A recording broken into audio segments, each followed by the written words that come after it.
Hello, everyone, and welcome to ATL Falcons UK. This week we are joined by a very special ghost guest in Kynan Forney. As you can tell, I'm a little bit nervous because this is the first major guest that we've had on, so it's very exciting. Thank you for coming on, Kynan. How are you doing? I'm good, man. Thank y'all. How's it going in the UK? Not too bad, not too bad. Not too bad. Be a little bit better if we weren't on the 0 to 5, but other than that, we're okay. We're all right. So we'll get a bit into your, obviously, a bit of you into your career, and then we'll go on to what's happening with the Falcons at the moment in present. But so obviously you was drafted in the 7th round in 2001. And then you got put straight into the team. Like, what was the feeling of, like, I know it's quite a difference between timeline between the draft and the first game, but what was the first camp like? Like, what was your feeling of it all? My first feelings was, man, I was just glad to be picked. Set up, and you watch that first day go by, and in my heart, I knew that I was a first day pick. I was, I should have been picked way further ahead than a lot of guys, but after I got selected, it was just kind of a sigh. Whew, thank God I got picked. You know what I'm saying? And also too, it's funny how God's plan, can kind of come together, because I look back on it and I'm glad it happened, because it kept me humble. It kept me working hard, because who knows what would have happened if I'd have won second, third round. I might not have been as hungry, but getting that 7th round draft, I was just thankful. I was honored. I was humbled, and it made me, it made me up my pipe, so to speak. I had to get in that weight room, and, I had to really study. So, it was good for me. I was thankful, man. Still am to this day. Yeah. Definitely. Well, you've definitely had a stunning career off the back of it, considering that not most, but a lot of 7th round picks never get a shot in so early on, but you clearly grafted really hard to get that opportunity in your first season when most people would end up waiting. This is a bit of an odd one, but what was it like playing for the team of that generation when it was a reasonably successful period and one of, if not the best rushing team that the Falcons have ever had? In fact, the best. I don't know why I'm debating it. Man, it was surreal, man, because you grow up as a little kid, you have dreams of I think every little boy grows up and they have that dream of becoming a professional athlete. Yeah. And then you grow up and you watch sports and you see your favorite guys out there. So being able to step out onto the field and see some guys maybe that you kind of held in a high esteem in college or pros, and you're on the same field with them. And in some cases, you're going up against them. Yeah. That would feel like, man, I made it, man. This is cool, and it just, man, it was just a huge blessing, and I'm forever thankful for it, man. Go on, Cal. It's just must have been such like surreal feeling to. We can't even try to sort of dream of that, but it must be the opportunity, and then obviously you've literally gripped it with 2 hands and took it for 8 or 9 years that you played. It must have been surreal, and obviously picking Atlanta couldn't have been a bad start anyway. Especially if we don't mention, like, obviously Michael Vick being there. He got drafted in the same year as you. Yes, sir. He was the number 1, and I was the 7th rounder. So coming in, being drafted with him, all eyes was on him, all the cameras and the spotlight was on him. Yeah. He delivered. He delivered, man, and I was glad to be a part of it. I was glad to, to be able to say, man, I get the block for this exciting player. You know what I mean? Yeah. It was one of a kind. It was going back to your question earlier, Daniel. I'm sorry I didn't answer, but no, it's all right. Thinking, man, being a part of that Russian attack back then that we had, with him at the head of it, and with Warwick and TJ and the rest of the guys up front, we had something special going. And I always remember here. I'm gonna let y'all see something, man. Y'all see that picture on the wall? Yes, got all sir. kind of pictures of different little things from playoff moment. That's a picture from the Green Bay, the playoff game when we were the first team to beat them. I got all kind of memories and things all over the house, man. It's crazy, because for the longest time I didn't put pictures up. My wife kept all these pictures because I don't know, I just didn't keep up with it for whatever reason. But thank God that she did. And lately, she's been putting a lot of this stuff up and hanging it up around the house, and I'm walking around like, dang, yo, we really did some nice stuff, man. Yeah. I can pat myself on the back, man. We did some cool shit out there. I suppose at the time you were just living the moment, and to you, even though everyone else is looking at you and seeing a star and seeing an NFL player and everything, you're just out there doing your job and putting the work in that you need to. Because like you just complimented Vick and everything, saying how successful he was. You and the rest of the O-line enabled that. Without you, he would not have been that successful, and that's a fact. He is an incredible player, but you need an incredible team. It's more than one, isn't it? So you've done a hell of a lot. And it's funny that you mentioned the Green Bay game, because we were going to actually ask about like how that felt. Let's bring it on, man. Let's talk about it. Let's talk about it, man. Being the first team to beat them at Lambeau as well, that must have been absolutely stunning for the scenario that it happened in. You know what's crazy is back then at that time, it was just another game to me. Like it was just getting prepared for another game. It was it's one of those things where coaches always say, hey, next game. So you don't have a whole lot of time to enjoy the previous win or anything before that. Yeah. Or even to kind of lick your wounds from the last game. You're just on to the next one, trying to do better and keep pushing forward, So that whole week going up there, I don't even think I knew the history behind it. Nobody had beat them up there. Yeah. I don't think it finally dawned on me until we actually got up there and you see, John Madden and some of the different commentators, and you just see the big playoff atmosphere that's surrounding it. And then once the game gets started and we play and when we win, and it's just, even nowadays you just hear about how historical it is, and I still got the game ball that Coach Reeves gave us. It was just another game at that time, but I look back on it as an older man, like when they show it on a replay on TV or even whatever that may come up, I'm like, wow, man, that was really historical, man. We was a part of history that night, and absolutely Mike did a hell of a job out there, boy. He was out there getting it. It must be so bizarre because, like you said, when you're in the moment and you're just living it, you're not expecting it to become such a historical event. And if you ask back about that kind of like that generation of team, man, that'd probably be the first. Well, that will be the first game that anybody will ever mention. And you must have had so many other highlights, but when you have something that exciting, it's definitely just gonna overpower everything else a little bit. Yeah. Like, I mean, we didn't even get to really enjoy that win of that game because we had to go play in the divisional round against Philly the next weekend. So, like, you get like a couple days to enjoy it, and then it's back, back on the grind again to try to go win the next game to try to get to the Super Bowl. Yeah. So, even back then we couldn't really enjoy it for too long. It's only now I look around, I see that picture or that other picture up there, and I'm like, wow, man, that was really cool. We did some stuff. Just jumping on forward a little bit onto what you're doing now. So I believe you're training and coaching and doing some conditioning with other players and younger players and things like that, or current players. We've seen that you did some coaching with McGarry and everyone like that, and Lindstrom as well. So how are they doing? Like, how did you feel about them having current Falcons come to you and work out? Well, I actually reached out to them, honestly. Right, okay.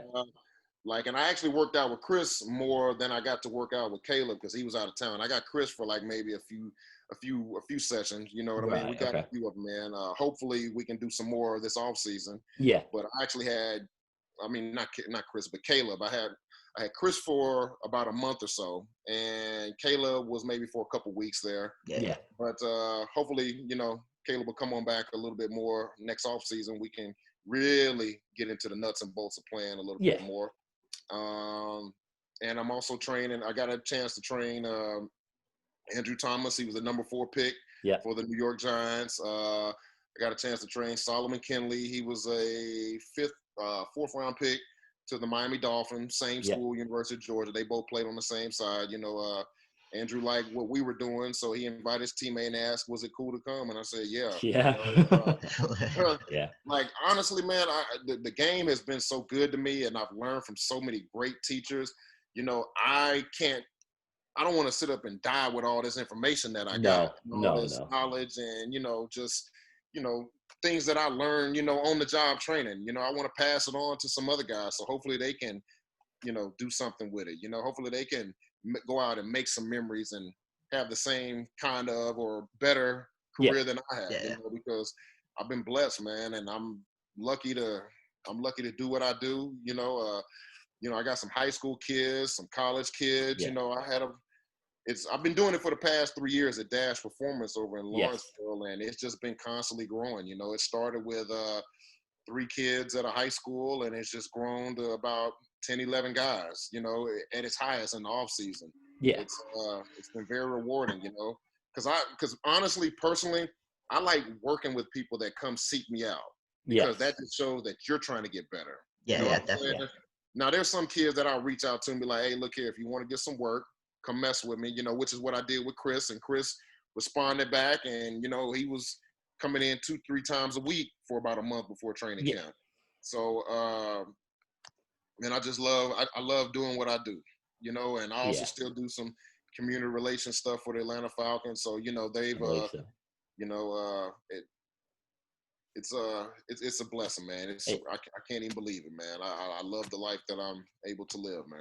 It is amazing to look back on. Like, you've had such a successful career in the game, but then coming out of it, you're still putting in just as much effort and work and helping the next generation of players come through. And like you said, I can imagine that's really rewarding, because do you not ever watch the games and see Caleb or anyone like that do a little bit of something that you thought that wasn't in your locker before you came to me? And then you're like, that was me, that. Well, I don't try to take too much credit. I pretty much, I watch the games. Like, I find myself, I watch all kind of games now. I'm watching games on Friday night of my high school kids, either I'm traveling to go watch them play, or Saturdays I'm turning on a Georgia game to watch, some kids that I train there, or Duke, or wherever else they might be at. And Saturdays I'm watching all kind of games. It's fun, because you watch these kids, you help them in the off season when they're working where there's nobody else around to look, and they're building up to this point right now in the season. And I live by the motto. I live by the whole thing of do more than what's required. Everybody and their mama is doing what they're supposed to do, but what are you doing extra to give yourself that little bit of an edge to make yourself better?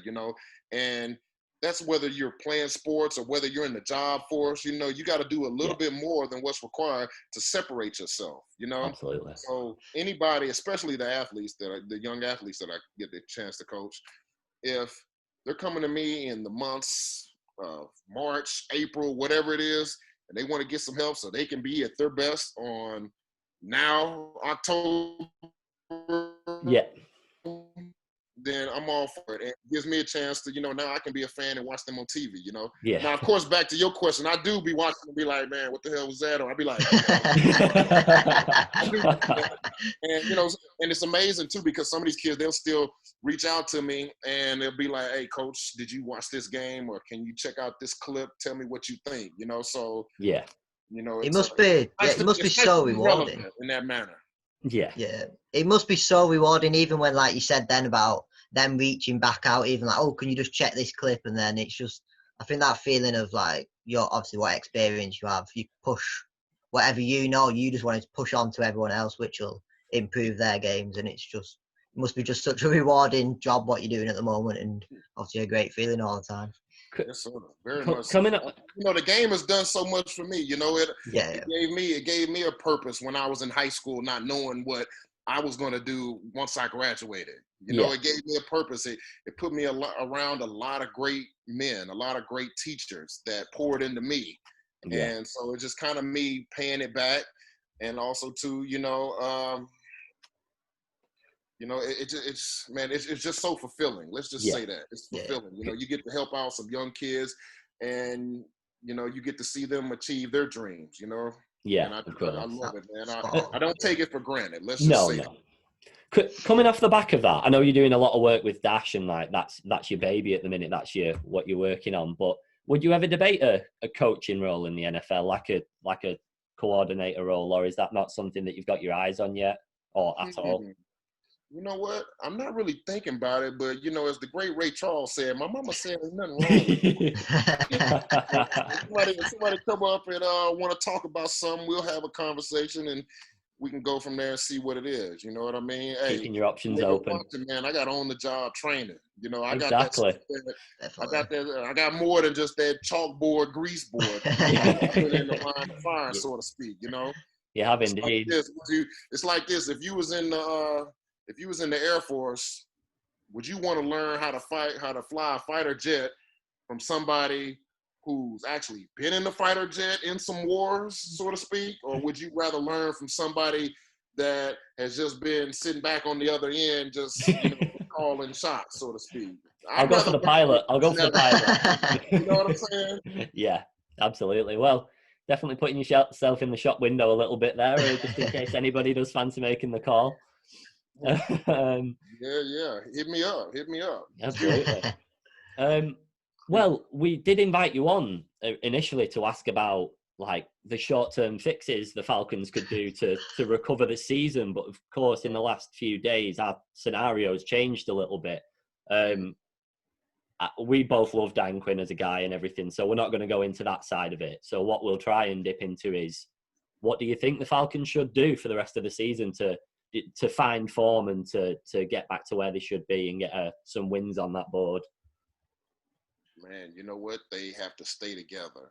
Because right now, when the season's bad like this, instead of coming together, guys tend to start pulling apart, right? Yeah. You'll have guys pointing fingers. You know, you have position groups pointing fingers. Man, y'all ain't doing y'all job. Or, hey, y'all, we need some new guys over there because they ain't pulling their weight. You know, it happens. You know, I've been in those locker rooms where it happens, but you know, you can't get so down on each other like that. You still a team. You got to fight. You got a reason to fight. There's next year too, you know. But also too, it's growing pains. It's learning. It's trial by fire. You know, what you do when things ain't bad, or what you do when things aren't good. Test your character to see how you're going to be when things are good. Absolutely. You know what I'm saying? Like you can't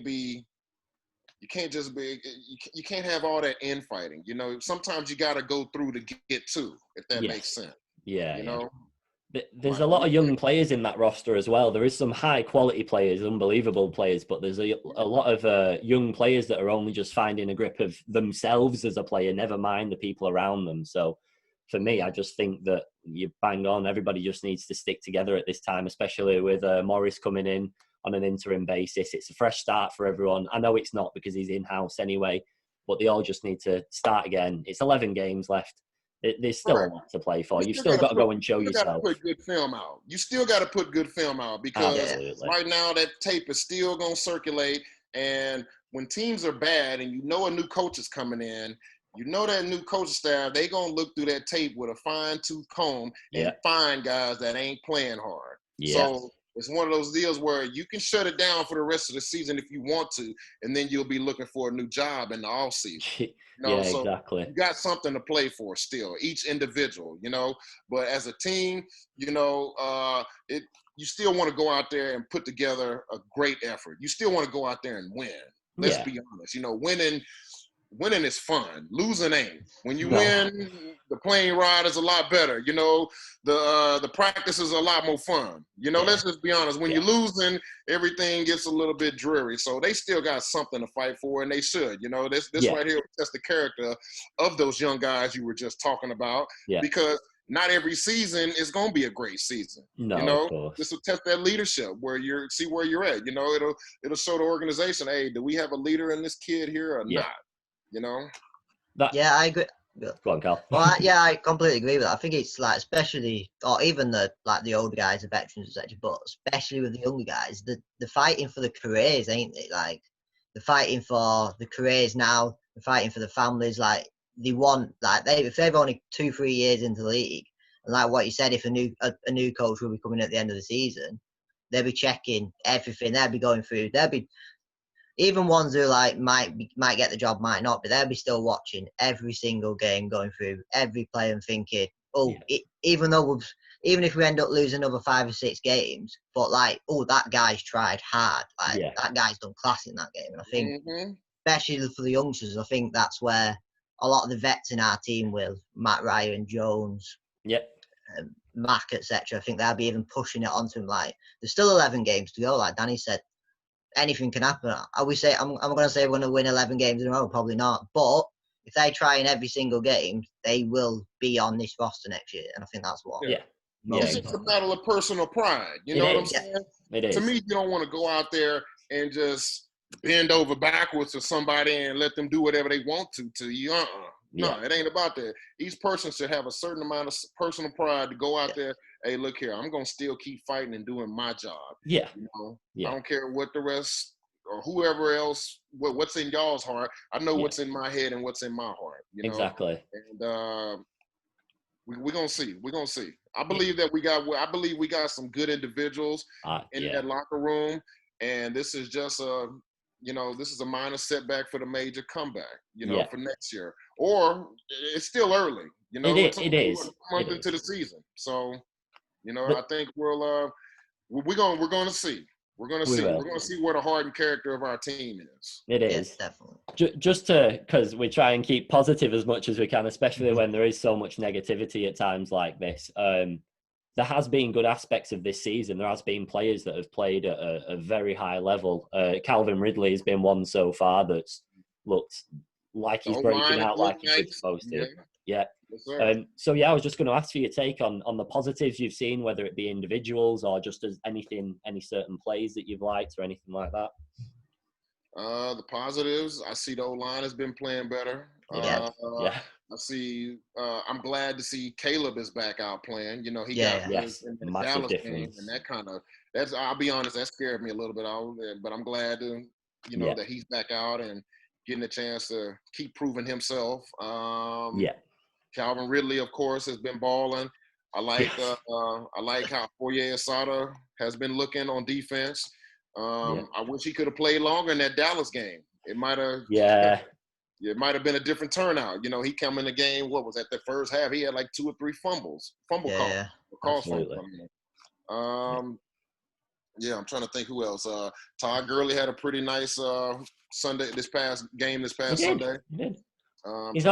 He's on 5 touchdowns now, I think, isn't he? Which is not a bad ratio considering where we're up to so far in the season. So. I'll take it so far. We're starting to utilize him like I thought we should have at the start. Of course, I'm not a coordinator, but with him got a bit more miles in the legs. I'm thinking red zone is where we have started using him now, whereas in the first couple of games that wasn't quite the case. But he's touched 2 touchdowns in the last couple of games and stuff, so it's starting to pan out. He had a couple of nice explosive runs this past Saturday. He did. Pulled them out. I like how Matt's been playing. I know this past Sunday he had an off day. But team game, you're gonna have an off day. Yeah, absolutely. You know what I'm saying? He's been up until that point. I think he's been the top 5 passing for the league up until this past game. He was. Yeah, he was. All the Matt Ryan haters, all the people that don't like Matt, man, get over it. Crazy. Absolutely. What trade Matt for? Come on now. No, no need, is there? No need. No, we're all good for that. And like you said, he didn't have the best game, but everybody's going to have a slump like that, and that's where your teammates around you have to overperform to make up for the difference that where you've not performed. So, team game, isn't it? It's a team game. So. We are feeling positive. Grady Jarrett's been still playing nice. Yes. He has. Yes, definitely. We just need the rest of the crew to join him in that effort, But I think, some of those guys are young up front. They are. It's only his second year. Yeah. Tack has been injured a little bit this year, and he started well as well. He started off really well as well, which is a shame. Like in that first game, he looked like he was just gonna. He was ready for it, and then we have been hampered with injuries. We've had pretty much every player on the defensive side has been out at some point, which you can't anticipate, but that's where your roster has to pick up, I guess, isn't it? And everyone else has to step in. It's an opportunity for everybody else. Everybody that sits back and wants opportunity or to try to make a name for themselves, here you go. What you gonna do? Absolutely. This is a bit of a weird one going back, just whilst we've got the chance still. I see that you played under June Jones at Hawaii when you were in college. Yeah. We've had the opportunity to speak to June Jones on one of our on a show before. So I was just going to ask you what that was like, just because we've got the link. Hey, that is my guy, boy. Today I die. June Jones is my guy, man. Man, it was fun. June had a great staff full of teachers at Hawaii. Shout out to my offensive line coach, Mike Cavanaugh, that came with him from San Diego at that time. He treated it was a professional environment, before I knew what a professional environment was. The way our schedule was set up, the way our practices were run. I already mentioned the teachers that we had on our staff. Yeah. It was just it was like an NFL organization. And June Jones did a lot for me. Like, here's one quick tidbit for y'all. Right before, I think I might have told this before somewhere else, but I'll tell it to you guys. But when it came down into that last round, like when I was getting ready to get drafted by the Atlanta Falcons, Dan Reeves had called up June and was asking June, hey, do you think you can, have a conversation with Kynan? You think he might be willing to come and be a free agent? And June Jones said to him, Dan, he's probably one of the best interior linemen on, he's probably he's better than the other linemen that you have on that roster besides Bob Whitfield. Yeah. And you'd be crazy not to draft him. And he was just like, okay. And June said that like 5 minutes later, boom, he sees my name coming across that ESPN screen. So, and then when I got into Atlanta, everybody's telling me, from the scouts, the equipment managers, the trainers, they're always like, man, boy, your college coach really put it on the line for you. You know what I'm saying? And I'm glad that I was able to reward him by coming in and doing well, by making him look good, And, me and June still talk to this day, man. That is my guy. Like, he, every so often I'll see something where, my name will be brought up in some Atlanta Falcons history or whatever, and I'll send it to him. And he tell me, like, hey, Dan Reeves, every time I see him to this day, he tells me, thank you for that conversation we had about you on draft day, man. So, June Jones, hey, I don't know what nobody else feel about June, but June is my guy. That's my dog. That is a massive vote of confidence from him to you at such a young age. Unbelievable. But look how it turned out. He can sit back now and go, I did that. So, sure. I mean, like, he just, his word was, that just speaks to the type of man he is. Yeah. Because somebody to take him at his word like that just shows you what type of guy he is and what type of reputation he is. And I was glad, to do my part to keep his reputation, intact, because he put it on the line for me, and man, thank God, man. And those few words that did so much for me and how the rest of my life has been going and my family from that point on, because here's something that a lot of people don't know. Like, I want to say maybe after my 4th or 5th year playing here, after I was like an all-pro pick. Yeah.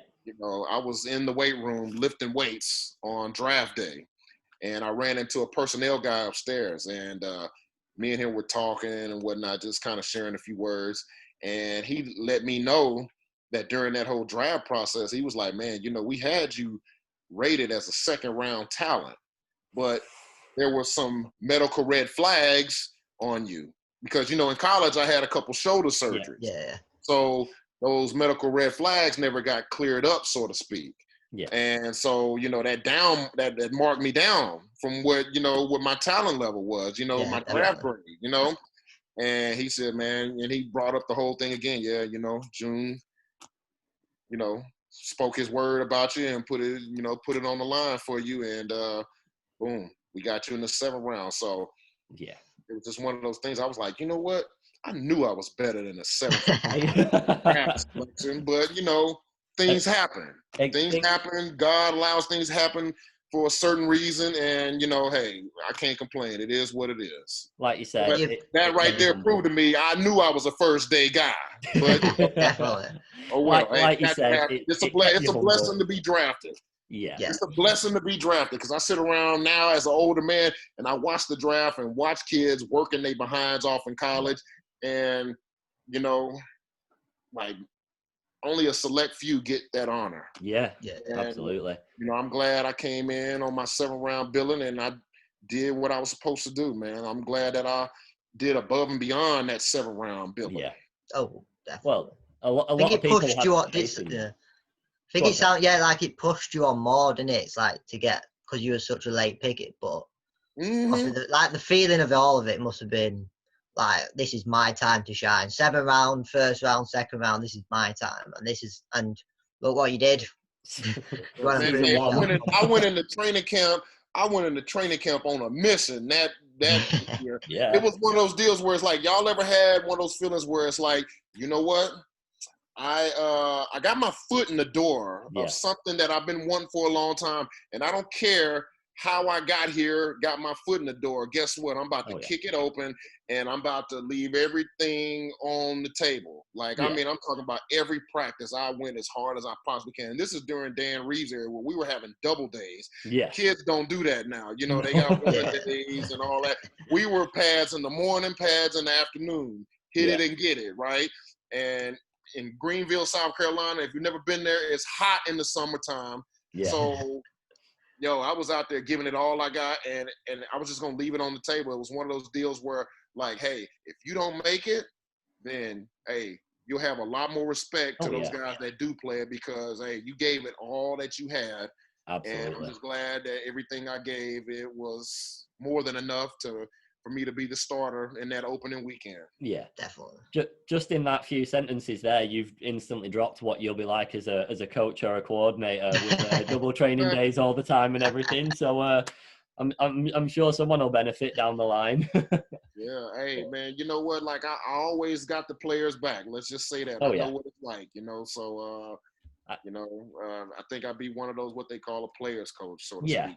I think like we still will work and do what we got to do, but hey, I understand I understand. Let's just say that. Yeah. You've done the whole journey, haven't you? You've eclipsed your career. You've done everything that you can. So I can't blame you at all. Hey, let me ask y'all something. How?